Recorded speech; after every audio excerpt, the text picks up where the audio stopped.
Drawn and quartered by Jack Olick. Narrated by Chris Harvey.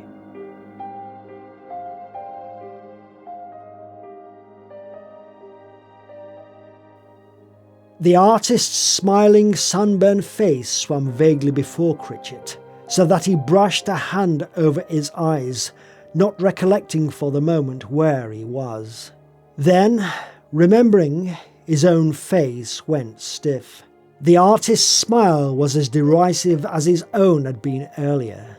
The artist, enjoying his discomfiture, lit a cigarette and tossed his dead match on the table. "And are you neat and tidy?" "No more than any other man."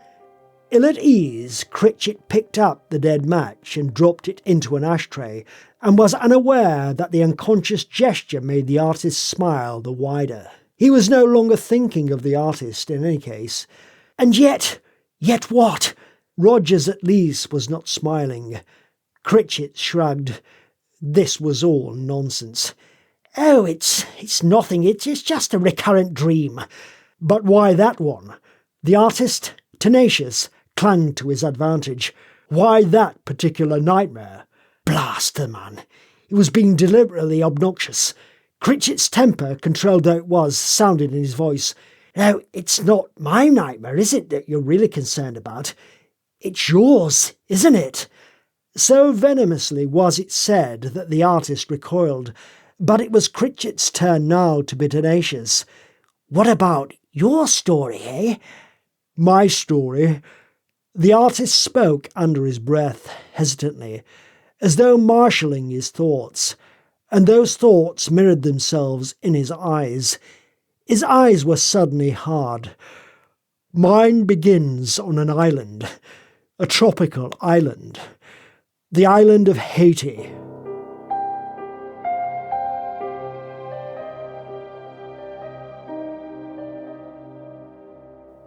Each thud of the distant drum seemed to Moore to be an exclamation point, accenting the bitterness that, despite all his efforts, persisted in permeating his thoughts. Usually the drum sounded only after dark, but this time it had begun early in the morning and continued throughout the day, a faint but insistent beat that whispered of the black magic and the macabre voodoo rituals that visitors to Haiti so avidly sought and so rarely found. Frowning, he cocked an ear toward the far-off booming, annoyance momentarily replacing his concentration, and he set down his brush and palette. Just outside the door of the hut he listened again, ignoring the perfume of wild orange and lemon trees and the other ranker smells of the jungle that assailed his nostrils. Once, when he had first arrived in Haiti, he had been fascinated by its smells and by the strangeness of it, but that had been before he had settled in the jungle. He was more aware now of the mosquitoes and the scorpions and the spiders and the blowflies that made life here an agony. His hut was only a few miles from the outskirts of Port-au-Prince, a city as jammed with humanity as any white man's metropolis, but it might as well have been on the moon. When the drum fell suddenly silent, he paused for a moment to stare at the hut in disgust. Set down in a small clearing, the hut was at once his haven and his private hell, his studio and his prison. From the outside, except for the empty food tins that he had carelessly scattered everywhere, it resembled any other native dwelling. Palm-roofed with walls of interwoven branches and vines, it made a perfect hiding place for rats and for 100 varieties of Haitian vermin. Inside it was littered, sparsely furnished, with a rickety table, a chair, a cot, and a few shelves, but inside at least there were traces of colour to relieve the jungle's interminable green. The paintings that he had done leaned against the leafy walls of the hut, glowing. Moore ignored them. It was the painting on the easel in the centre of the hut, a self-portrait that drew him back inside. His brush had caught exactly the bitterness in his eyes and the tight lines of his mouth, and when he had contemplated the portrait critically for a while, he nodded. Imbued with sudden new impetus, he studied his face in the mirror that he had set up beside the easel and began to work quickly and surely. The portrait was good, damn good, and all his old-time fascination with his craft, all the old-time enthusiasm came flooding back so that he forgot time, forgot where he was, until at last the light began to fail and he stepped back from the easel to study what he had done. Another touch of the brush set a tiny highlight in precisely the proper place. Almost finished. He had stepped back again and he spoke aloud. Paint-stained and unshaven, lonely and isolated, he had fallen easily into the habit of holding one-sided conversations with himself, and he was not even aware of his own voice. My best piece of work. But if he was not aware of his voice, he could not ignore the thoughts that came crowding in on him. His face twisted, became a grim mask. When he flung his palette onto the table, the gesture was only a small indication of the helpless anger that so rarely left him in peace. What's the use? It'll be laughed at and criticised, considered worthless, like all my work. His expression changed, became almost savage as he stepped toward the painting, but the small palette knife that he picked from the table as he moved forward remained unused. Someone, a man, had appeared at the open door of the hut and was watching him curiously. A man who looked vaguely familiar and completely out of place in his well-cut sports clothing and highly polished shoes. "Well, don't you recognise me, Frank?" The man's voice, too, was vaguely familiar. Something clicked in Moore's brain, and he had a momentary mental picture of an art show held an eternity ago in London, of cocktails and sleek art patrons. Of course! Bob Dixon! Dixon had been the owner of the gallery where the show had taken place, and they had met and liked each other and seen a great deal of each other before circumstances intervened to keep them apart. "But what are you doing here?" "Well, I had some business in Port-au-Prince and heard your name mentioned in a bar." Dixon was staring at him with only partially concealed wonder. Moore bore little resemblance to the eager young artist he had known in London. "Well, may I come in?" "Of course." Inside, not bothering now to conceal his curiosity, Dixon looked around, puzzled. "Oh, it's strange to find you out here. Any special reason? I thought you'd be in the south of France, rolling in the money." "Money?" Now it was Moore's turn to be puzzled. "Well, I've been here for quite a while. I tried living in the city for a time, but with what little cash I had, it didn't last very long. Where would I get money?" "Well, your paintings. I saw one sold a few weeks ago. It brought £5,000. If that isn't money, well, what is?" "5,000?" Moore's voice was a gasp. "One of my paintings?" His mind wrestled with the information, could not quite grasp its import. "Well, sold by whom?" "Why, Arthur Gaskell. He sold it at his gallery on behalf of Lawrence Dilton." At a mention of the names, the bitterness in Moore's eyes deepened, but what he had heard still made no sense. There had to be more to what Dixon was telling him. "But why such a price?" "Why, you don't know?" Dixon was honestly astonished. "Why, your pictures have been highly praised lately by no less an art critic than Fenton Breedley. You're quite the rage these days." "Fenton? Fenton?" Moore's bitterness was suddenly alive, writhing across his face, naked and ugly. Yet somehow he managed to control himself. "Do you know why I came out here?" "Well, no, I'm afraid not." "Why did you?"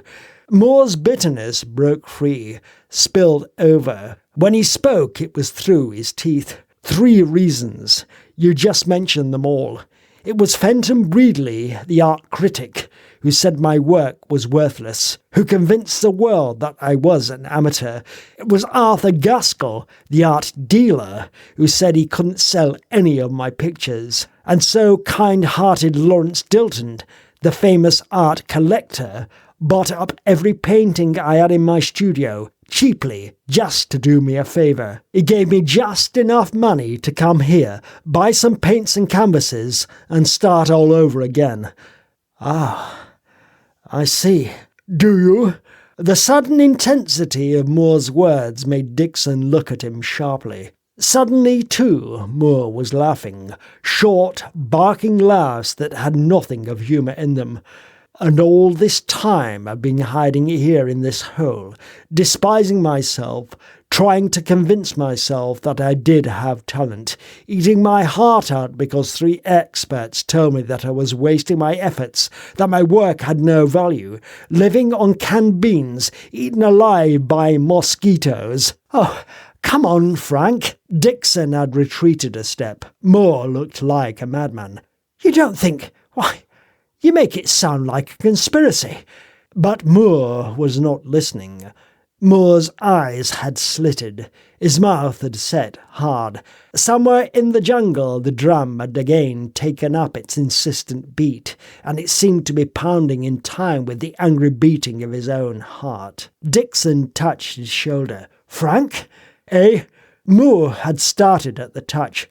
"Oh, I was just thinking." "Yes? Thinking what?" "About Breedley and Gaskell and Dilton." Moore spoke the names as though they had the taste of worms. "Look, can you lend me some money? You'll get it back, and lots more, I promise you." "Why, I suppose so. I don't have much with me. How much do you need?" Another question trembled on Dixon's tongue, a question that he had no real right to ask, but that he asked anyway. "And what for?" Moore's reply was ridiculous, but it sent a chill down his spine. "To buy revenge.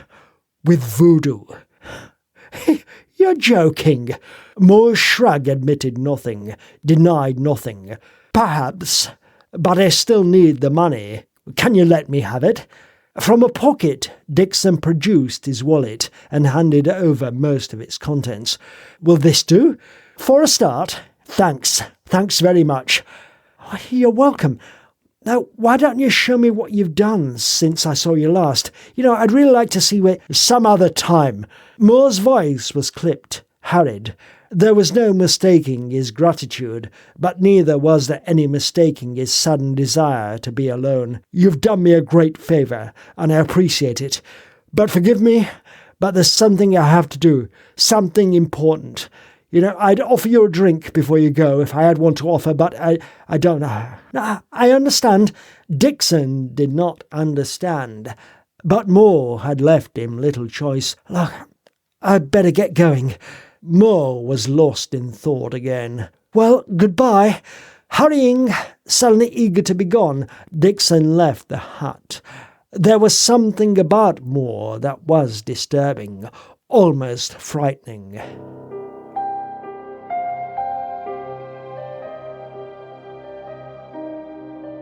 Alone, in the now near complete darkness, Moore stood for a long time without moving.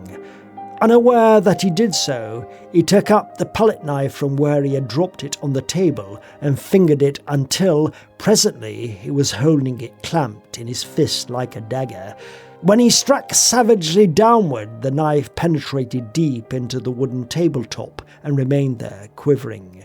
The drying paint on its blade looked like drying blood. Not troubling to lock the door of the hut, he went out and walked along a trail to the dirt road that cut through the jungle not far away from the clearing, the road that had brought Dixon. But he did not follow the road in the direction that Dixon had driven, toward Port-au-Prince. His destination lay in the opposite direction. In time, when he had walked for perhaps a half-hour, he left the road and plunged again into the jungle.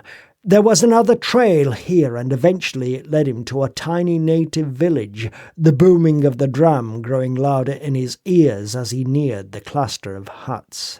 In the early days, he had several times visited the village out of curiosity.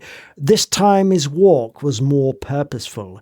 Ignoring the villagers who stared at him as he passed, he walked to the hut that stood at the far end of the village street. Larger than the others, it stood alone, its entrance flanked by poles from which hung the feathered fetishes that identified it. Only a Hungan, a voodoo priest, displayed such fetishes, and the people of the village kept a respectful distance as he approached it.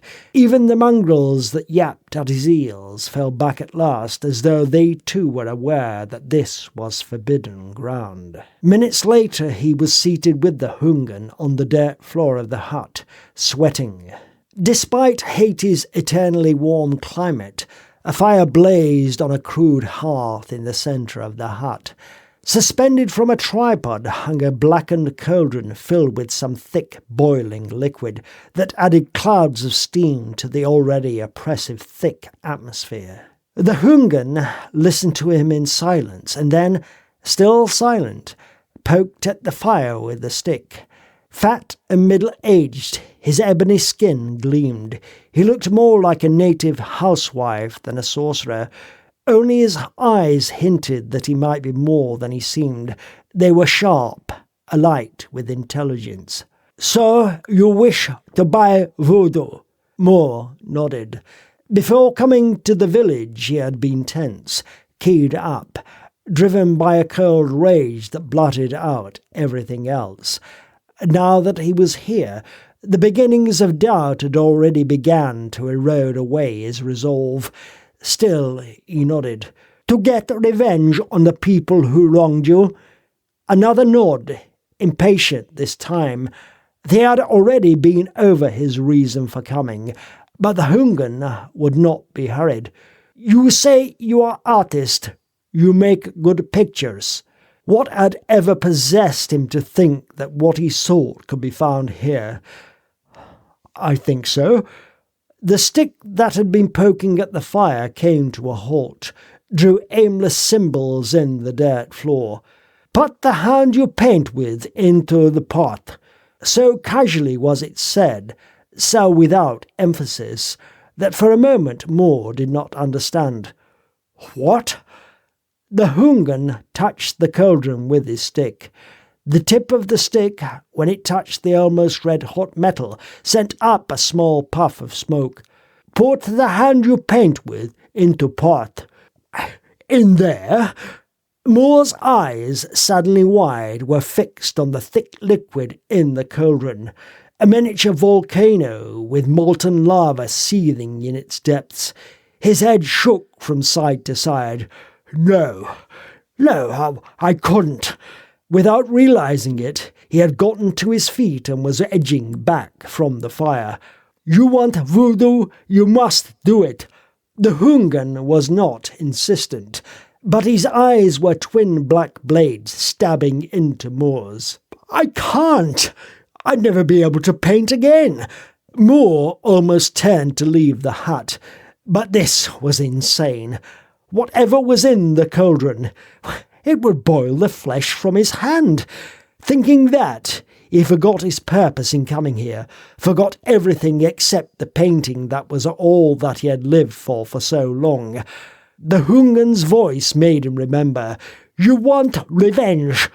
The Hungan's eyes were bottomless pools in which he could see the faces of Gaskell and Breedley and Dilton. Faces that were twisted into mocking, knowing smiles that laughed at him.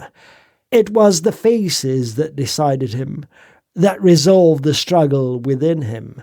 To be able to wipe the sneers from those faces was worth any sacrifice, no matter how great. Aware that the Hungan was watching him, he made his decision. Suddenly, not giving himself time to think, he plunged his hand into the slowly boiling liquid. His own eyes shut and his teeth gritted against the searing pain that would surely follow. But there was no pain. Amazed, he opened his eyes and gaped down at the cauldron. The thick, Lava-like substance that lapped against his skin heaved itself into small bubbles that burst and sent up small spouts of steam. But that was all. There was no sensation of heat, no shriek of protest from scalded nerve endings. Gradually, his look of stoic expectation became a look almost of arrogance. His hand, when he took it from the cauldron, had not even turned pink. "Now what? Do I get a doll to stick pins into?" The Hungan's eyes did not leave him. No. Why was it that the white men who came to him were almost always fools who pretended to scorn the very thing for which they had come? "You are artist. You can draw. You do not need doll. Now go." "Well, that's all. That's all there is to it." The Hungan did not reply. Disappointed, Moore wiped his hand on his trouser leg and dug in a pocket for the money that Dixon had given him. But the Hungan did not reach for the notes that he offered. A gesture indicated that the money was to be left on the floor. Other than that, it was as if he had already forgotten Moore. But he had not forgotten. His eyes, as he watched Moore leave the hut, were softer. He was still shaking his head sadly, almost pityingly, when Moore was gone. But Moore knew nothing of that. No longer buoyed up by the rage that had brought him, he felt like an idiot.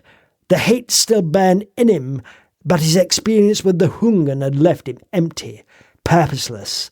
Impressive as the Hungan's demonstration had been, it had not provided him with the weapon.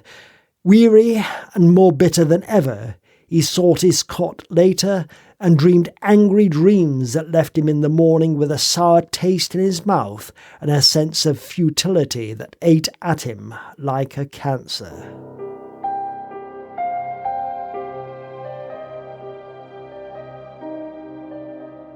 Not even his self-portrait could hold his interest the next day.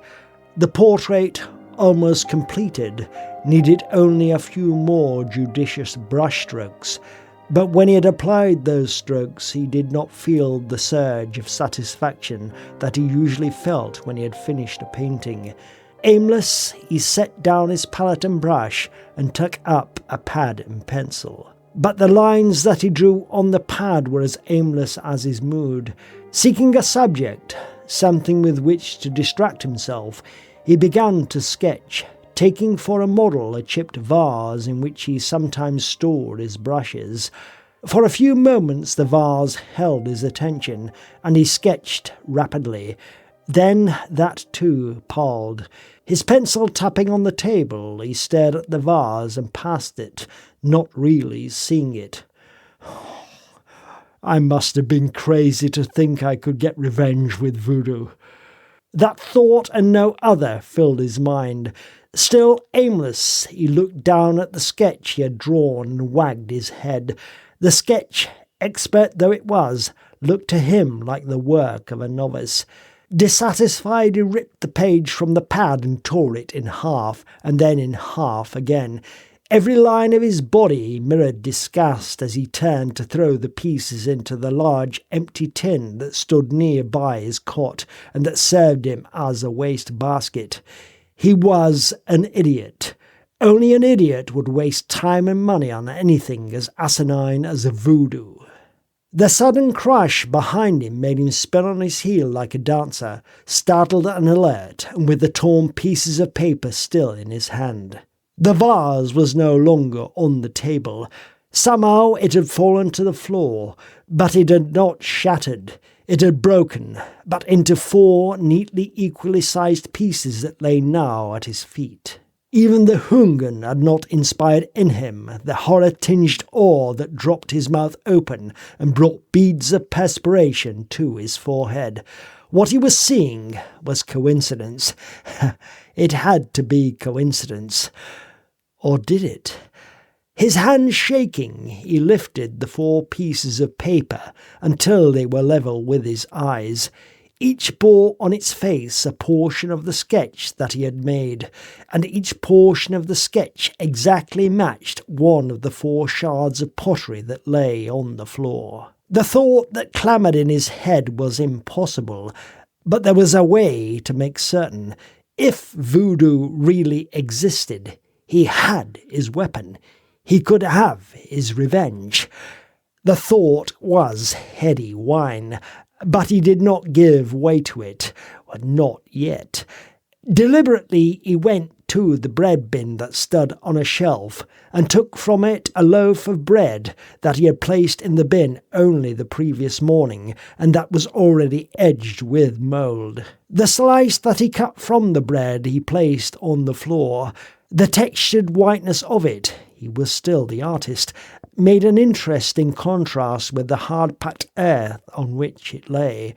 Working carefully, he made a sketch of the slice, reproducing it exactly, and when he had completed his drawing, took up an eraser. One corner of the sketch vanished as he rubbed the eraser back and forth across it. Not knowing what to expect, but eager, fascinated, he stood above the slice of bread and waited. If he was right, if there really was such a thing as voodoo, then... And there it was. He heard the rustling behind him, but he did not turn, and so he did not see the tiny twitching nose that presently poked itself out from a crevice in the wall of the hut. He had eyes only for the bread, and he did not turn even when there was a sound of scraping and a stubby grey body emerged from the crevice and moved, tentatively at first, and then with a hungry rush, toward the meal that awaited it. The first knowledge he had that he was not alone came when a huge rat, whiskers trembling, ran between his legs and pounced on the bread. "Oh, it works!" he breathed disbelievingly then, and then again as he slammed the pad exuberantly on the table. "It works!" Frightened, the rat darted away, vanished into its hole. But it had left the slice of bread. It had had time enough only to devour one corner of the white square, the same corner that Moore had so carefully erased. Bread and sketch were again a perfect match. The horror that took him again was, this time, more than a mere tinge. It gripped him like a vice, but it did not last. Awestruck as he was, he could still think, and the triumph that presently filled him wiped away the horror, wiped away everything but the thoughts that had brought him to this moment. In time, he left off staring at the bread and let his eyes wander to the self-portrait that he had only just completed. "I wonder..." He did not complete the sentence. Wondering would not dissolve away the last little pinpoint of doubt that still pricked at his brain. From among the paint tubes scattered on the table he selected one and squeezed a bit of its contents onto his palette. Bright crimson, it stood out like a real wound when he painted a small nick on one cheek of the portrait. Now he had only to wait again. Minutes ticked off, and nothing. Nothing except that he felt suddenly tired, so tired that he rubbed his eyes, yawning. He had slept badly, and the excitement of the last minutes had intensified his weariness. All at once he could not keep his eyes open. The portrait would keep. Hardly knowing that he did so, he picked up the broken vase and threw it into the waste-basket, and then stretched himself on his cot. Almost instantly he was asleep. He slept for hours, until the sun had climbed across the sky and the hut was dark. But even then he did not awaken.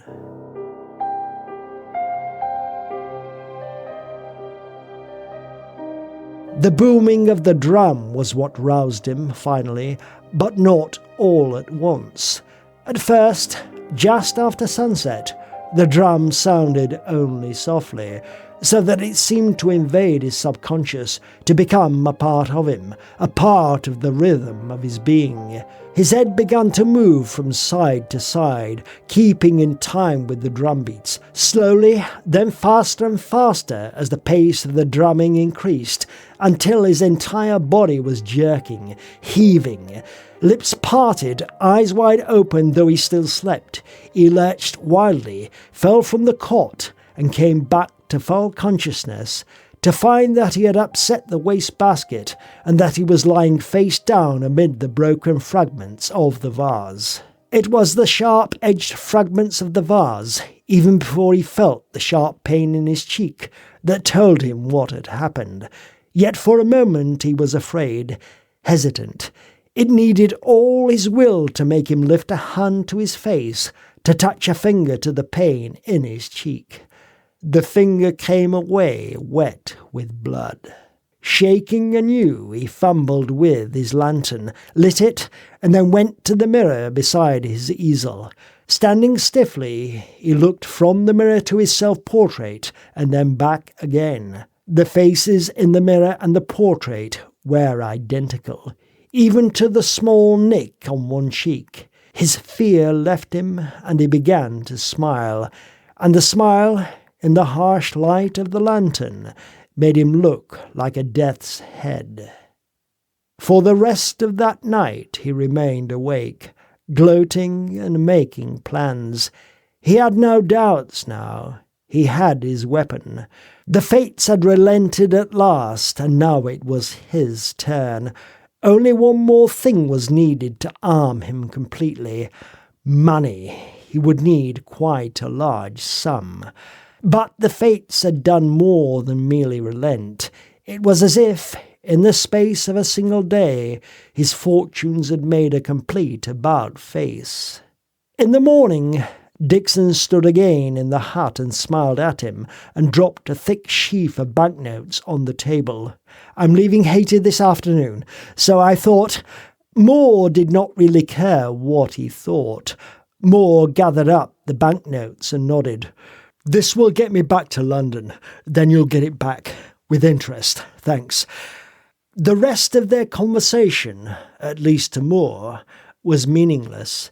Preoccupied, he was polite, no more, and Dixon eventually took his leave. And with his going, Moore held up the sheaf of notes, as though it were a sword, and breathed his words like a prayer. "At last."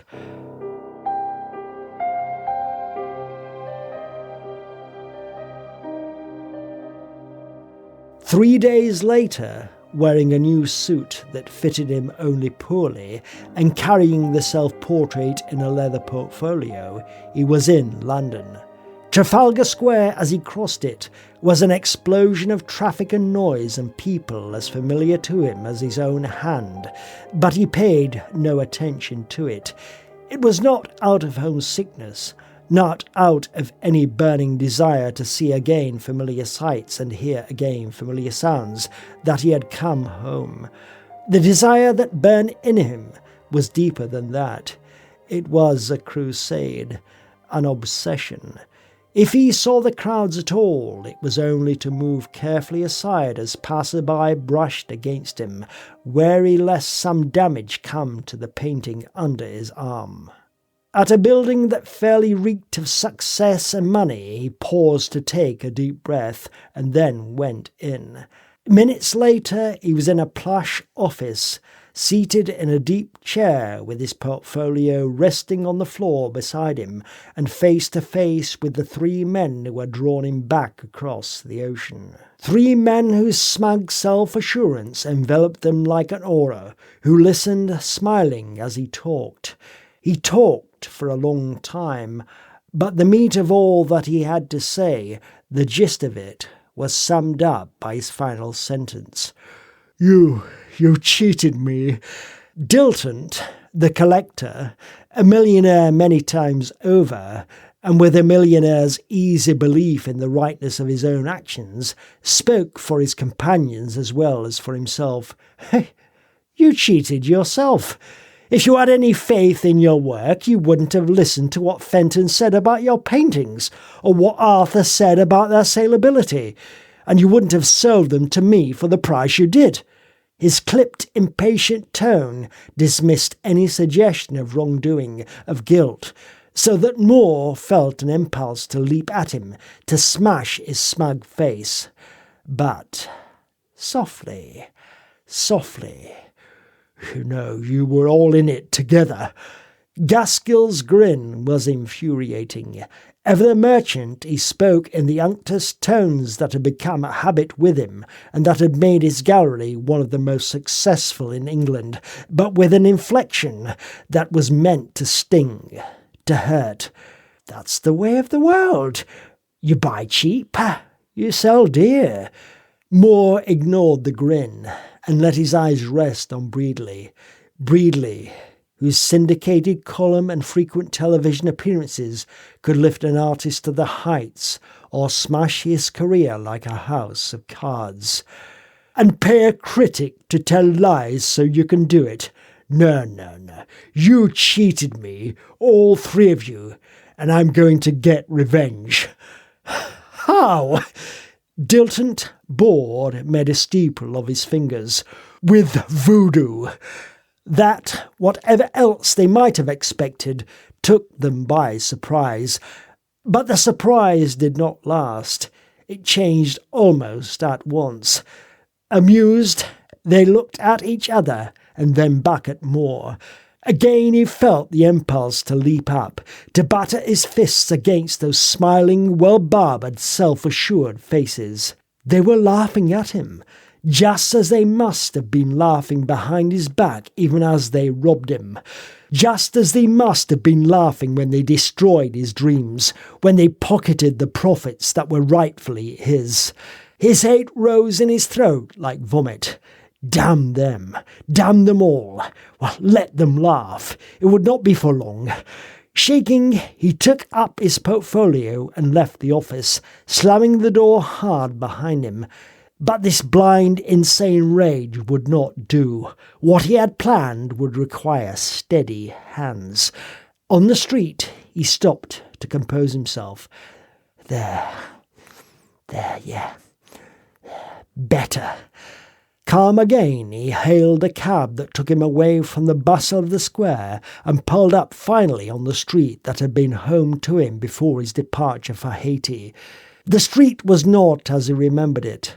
Tall, new apartment buildings now hemmed in the drab 4-story lodging house that was his destination, but he paid no attention. The new buildings did not concern him until he stood with the landlord of the rooming house in a studio on the top floor. The studio, still as Spartan as it had been when he left it, was bright with the sunlight admitted by a slanting skylight set into its ceiling. But even as they entered, a shadow fell across the skylight. Moore, his eyes on the skylight, hardly heard the landlord say, "Yeah, I was glad your old studio was available. It's nice to have you back." "Well, it's nice to be back." The words were the proper ones, but Moore's attitude belied them. "What's that?" "That? Oh." The landlord's eyes followed his to the skylight. "Oh, I'm afraid you'll find that things have changed quite a bit since you were last here at last." "Changed?"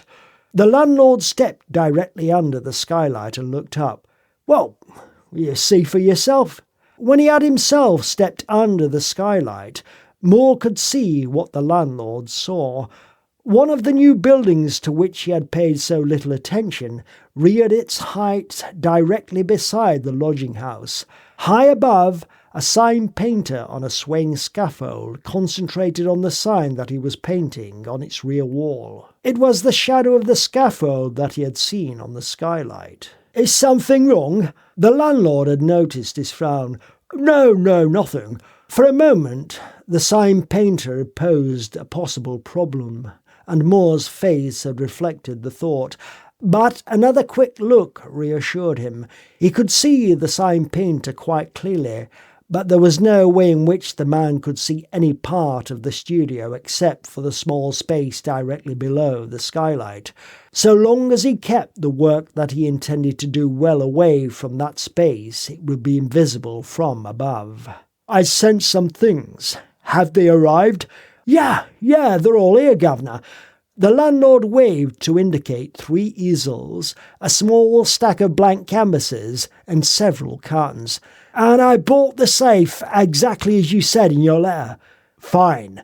Until that moment, Moore had not seen the small black safe that squatted in a corner of the room. "Well, here's the combination, Governor." The landlord handed him a slip of paper. "Whoa, thank you." "Well, welcome home, Governor." The landlord turned to the door. If you need anything, just I'll let you know." Need anything? Even now, that could bring a smile to Moore's face. Everything that he needed was right here. Everything. And when the landlord had gone, he lost no time in putting it to use. The first order of business was his self-portrait, his one prized possession. It would one day be his passport to all that he had missed. His eyes glowed with pride as he took it from the portfolio and locked it carefully away in the safe. Then the glow was replaced by a different kind of glow, a glow that only hinted at what seethed inside him. And now, from the stack of canvases he chose 3 and set them upon the easels, well away from the skylight. A few minutes later, when he had mixed his paints, he went to work. There had been other times in his life when the sheer drive of creativity had kept him at his easel for days on end, but those other times had been no more than preludes. This time, it was more than creativity that drove him. Each stroke of his brush was another nail in the coffins of his enemies, and he worked, first by daylight and then by electric light, without taking time for sleep or nourishment. Fenton Breedley's portrait was first, then Gaskell's, and finally Dilton's. It took days in which to complete them, days in which his cheeks went hollow and his stomach clamoured for food, but in an amazingly short time he was done. On an evening, a week after he had begun, he could stand back and stare at the 3 completed portraits with deadly satisfaction. There was no haste to his movements when he put aside his brushes and picked up his palette knife. This was a moment to be savoured, to be enjoyed. Carrying his knife, he went to stand before the portrait of Breedley. "You saw my pictures and lied about them to the public," he said, and his voice was almost a caress. "Now, Mr. Art Critic, you'll never see another picture again." The calm that he had imposed upon himself was gone. Only his hate remained. Hate that raised his arm, that drove the palette knife through the left eye of the portrait, and then the right, that made him stab again and again, until where there had been eyes there was only shredded canvas. Panting, he stepped away from the canvas at last and felt something almost like fulfilment. Only one thing could have added an iota of pleasure to the moment. If only he could see for himself when Breedley's fate overtook him. If only he could know beyond the shadow of a doubt that he had succeeded. But he need not have been concerned. Far away, in the bedroom of a lavish apartment that overlooked Hyde Park, Fenton Breedley's eyes, the eyes that had been obliterated from his portrait, were for once placating. For once he was not the self-assured celebrity. For once he did not speak, but listened. He had been listening for some time. To his wife. A handsome, usually quiet woman. She had been raging at him for minutes, and her face was contorted, marred by the streaks of mascara that her tears had carried down her cheeks. "How long have you been seeing her?" It was not really a question. It was an accusation, flung like a stone. Trapped, Breedley said nothing. These women. He had always been able to do just about as he pleased with his wife, but she had him dead to rights. Why did you need someone else? As if there could be an adequate answer to that. She was hysterical. In a moment she would be screaming, and he detested scenes, detested tears. The smile that he gave her was meant to charm, and it made him look like a shark. Look, darling, let's be sensible about this. What I've done, well, it doesn't mean that I don't love you, but we're living in the 20th century. It was just a... She was not listening. She was beyond listening. As he spoke, he had moved forward, and she had moved back. She stood now beside her dressing table, and as he talked, her fingers were groping among the things on the table, and her face was wild. "What's that?" The bottle that she had picked up contained a colourless liquid that splashed about as she drew the stopper. It looked harmless, innocuous, and yet some instinct warned him when her arm lifted. Something shouted to him to turn away, to escape. Too late. He had only half turned when she screamed, "You'll never see another woman again, and they won't want to see you!" And she flung the contents of the bottle into his face. For an instant he felt only the coolness of it. Then, suddenly, his face was on fire. Suddenly he was shrieking in agony, his hands clasped over his eyes that were no longer there, that had bubbled for an instant and then dissolved, burned away. Suddenly acid fumes were seeping from between his fingers, and ugly red wounds were springing into being under his hands as the acid trickled down from his empty eye sockets. Eye sockets that looked exactly like the shredded, gouged-out eye sockets in the painting at which Moore stared so intently, the palette knife still gripped in his fist. Smiling his tight smile, Moore dropped the knife and moved a step to the right, there to contemplate the second of the 3 portraits that he had created. "Arthur Gaskell, art dealer, you lied to me. You told me that my pictures were worthless and that you couldn't handle them. Well, you'll never handle another, or anything else." The paint that he squeezed onto a brush a moment later was dead white. Gaskell's hands vanished from the portrait, painted out, as he applied the dead white pigment to the canvas. And at exactly the same instant, in his gallery on the other side of town, Gaskell emerged from his office into the gallery's workroom and glared at one of his employees. The employee was using the workroom's mat cutter, and he was far from expert. Several mats, ruined beyond repair, lay at his feet. Gaskell swore under his breath, No, that's not the way. You're doing it all wrong, let me show you." "Sir? The cutter, you fool! That isn't the way you use it.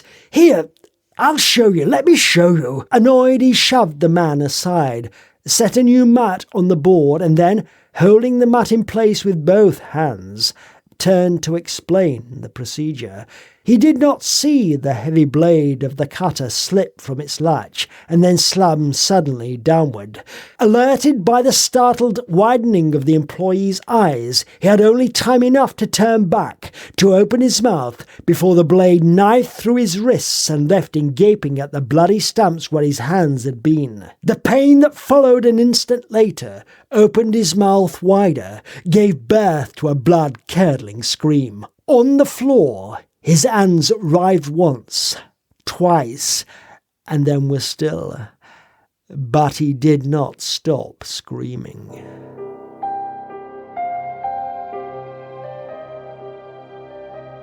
Moore, miles away, could almost hear the screams. Not really, of course, but in his mind. In his mind, Gaskell's shrieks of agony made a hymn, a symphony. Chuckling, he moved to the last easel. But there was really no need to rush things. You, Mr. Dilton, can wait until tomorrow.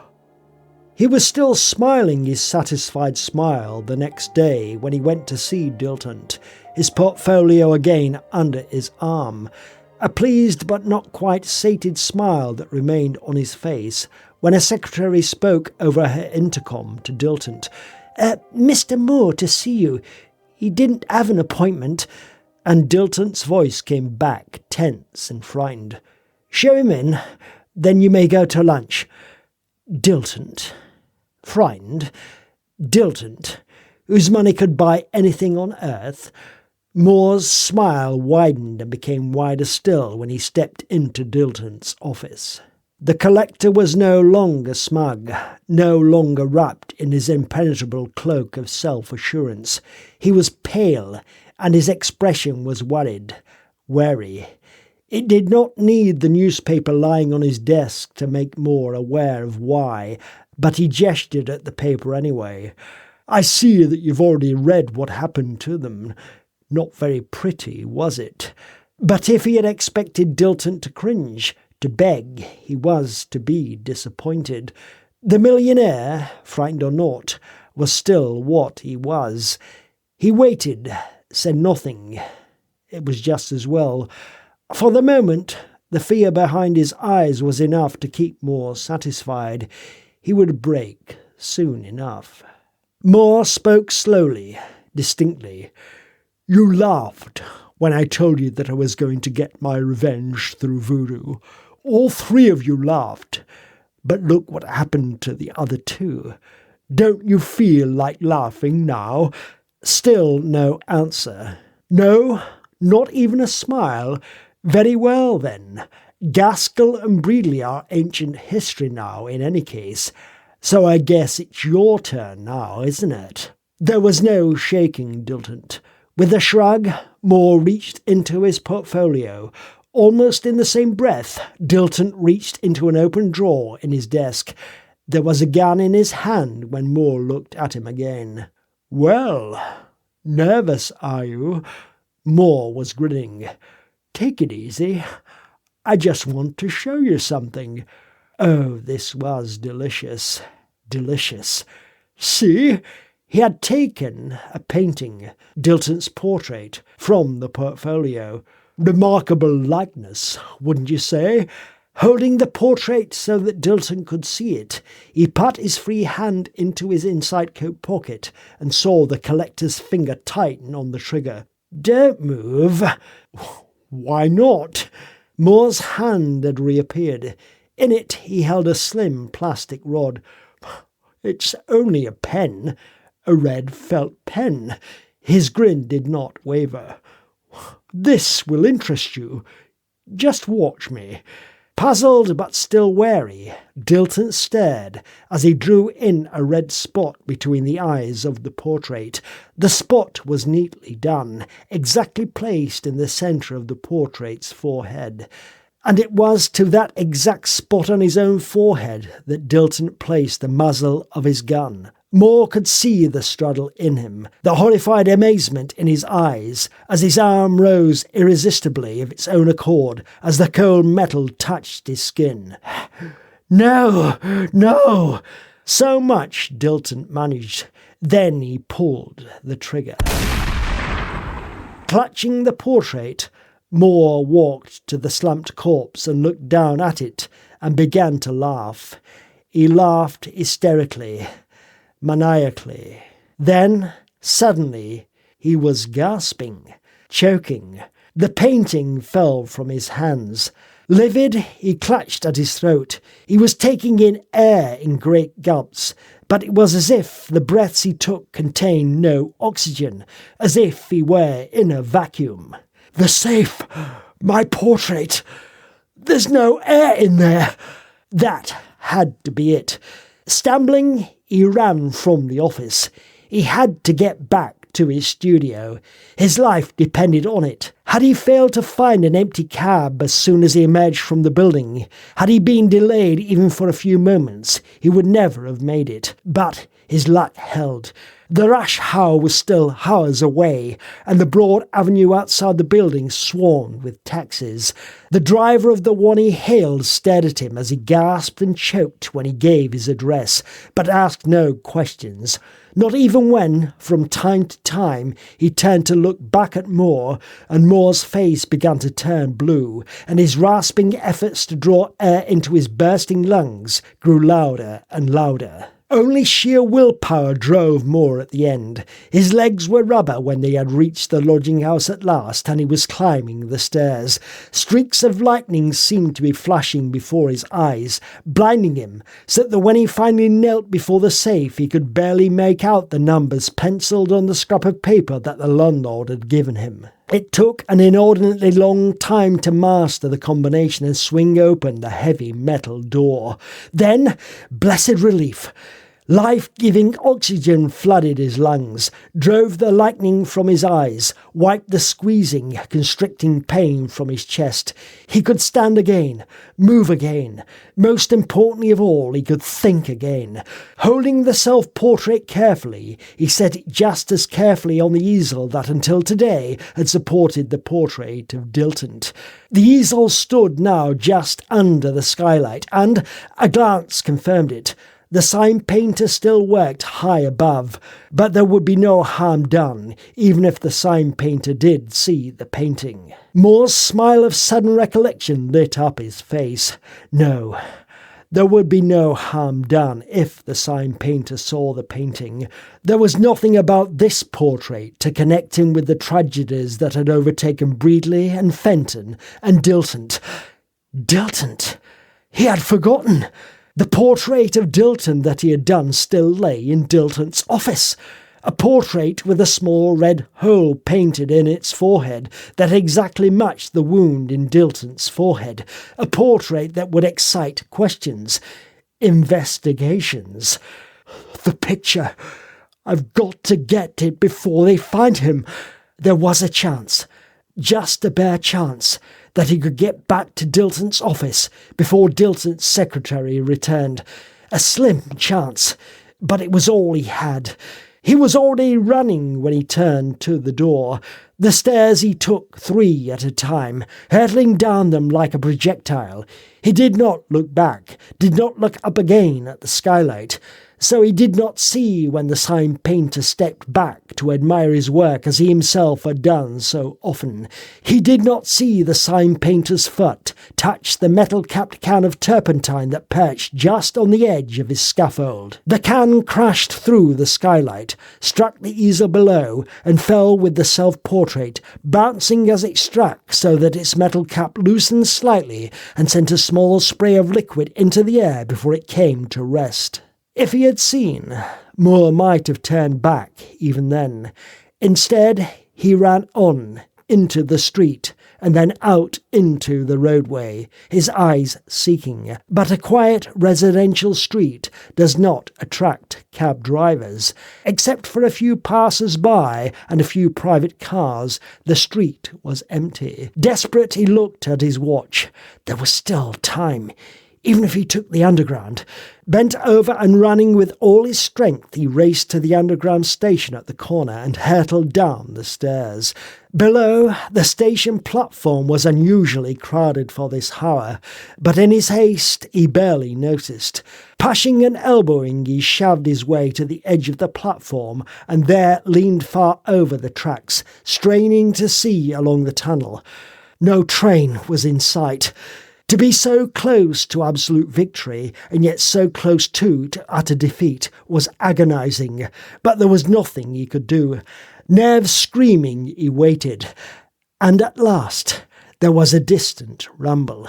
At last, the platform under his feet vibrated, and a headlight appeared far down the black tube that was the tunnel. The train was just roaring into the station when the crowd surged forward. It flowed around him like an amoeba, pressing harder and harder, and in his eagerness he did not realise that he was being pushed closer and closer to the edge of the platform. It was not until someone's elbow punched hard against his ribs and sent him off balance that he realised what was happening and tried to recover himself. But it was no use. Suddenly he was falling, twisting in midair, so that he landed on the tracks on his hands and knees. He did not even cry out. There was just time enough for him to scramble to his feet, to think one last thought before the train was on him. Above him, someone screamed in horror, and then the onrushing metal monster took him squarely in the face and hurled him backward. He no longer had a face then. Where his face had been, there was an inchoate mass of bloody pulp, and when he came to rest, it was as if he were no more than a lifeless sack of broken sticks.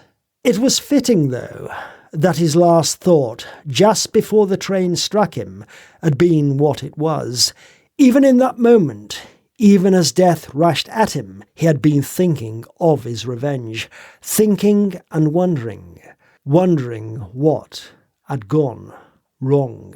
But how could he have understood? In the studio, his self-portrait lay on the floor, and on the portrait rested the can of turpentine that had crashed through the skylight. It had taken a little while, but enough liquid to form a small pool on the canvas had seeped at last out from under the can's loosened cap, and the results were disastrous. The turpentine had dissolved away the paint, liquefied it, so that the pigments had run together as though stirred by an idiot child. The portrait no longer had a face. What remained was an unrecognisable inchoate mass of intermingled colour that bore a sickening resemblance to bloody pulp.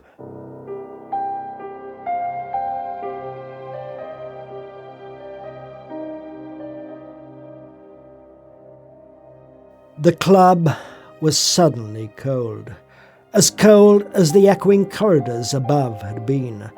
Cold with the same damp cold that Rogers had felt as he waited for the elevator. "So, that's your story." Critchett, aware of the cold, chose to ignore it.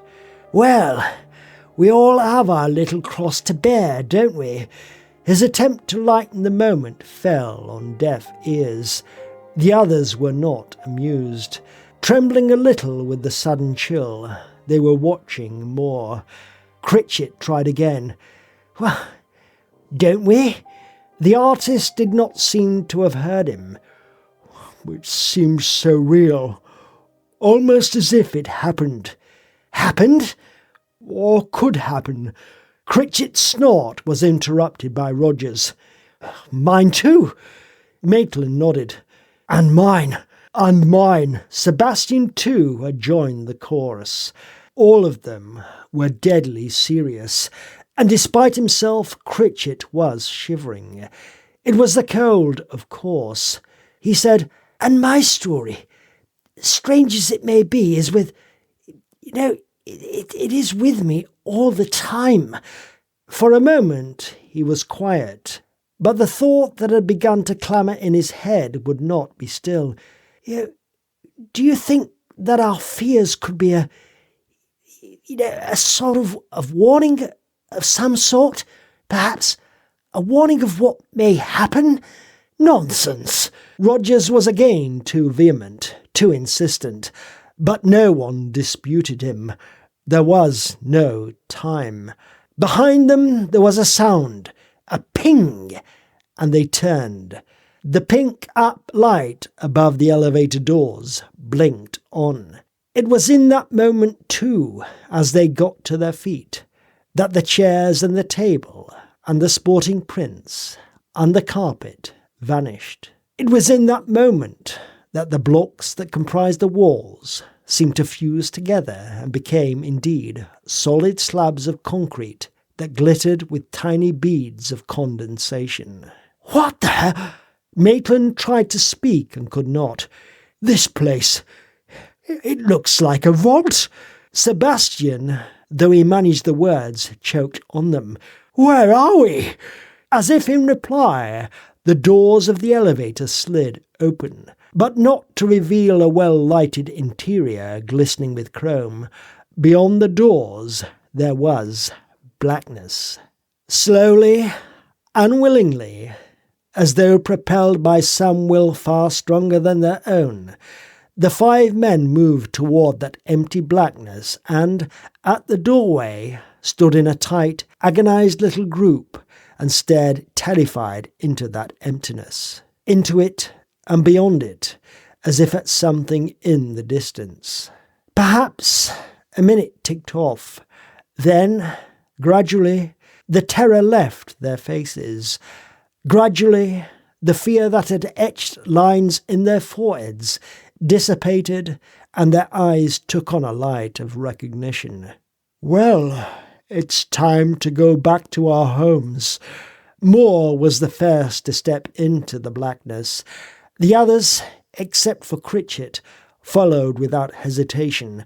Critchett stood where he was, unmoving. Only after a little while did he lift a hand, as though waving after them. He could see them quite clearly. They were walking across a landscape that was dark except for the tombstones that shone palely on all sides of them. They were in a cemetery, and when they turned to wave back at him, their faces were no longer as they had been. Their lips and noses had vanished. Their eyes were empty holes. Their skin hung in rotting ribbons, and a stench of decaying flesh drifted back to him as they turned again and went on, and then halted, each beside his own grave, and disappeared like puffs of smoke. Only Critchett remained then. Wearily he too turned, and wearily walked back into the vault. There was no one to hear, but he spoke aloud. "That's how it is, and always will be, night after night." A dry sob came into his voice. "Telling our stories every night, and each morning forgetting." His dragging feet slowed, halted. He was standing by the coffin then. The lights had gone too, but he could still see it. An old coffin that rested on a mildewed concrete base in the centre of the vault. Night after night, morning after morning, for all eternity, he moved on, closer to the coffin, stood by it, and vanished as the others had vanished. The little that was left of him rested in the coffin, ugly and unmourned. And he never knew when the sun rose and lit up the weather-beaten exterior of the vault, when it squatted amid the other graves in the cemetery. And so it would be, night after night, after night, after night.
The Vault of Horror was written by Jack Olek and narrated, sound edited, mixed and produced by Chris Harvey.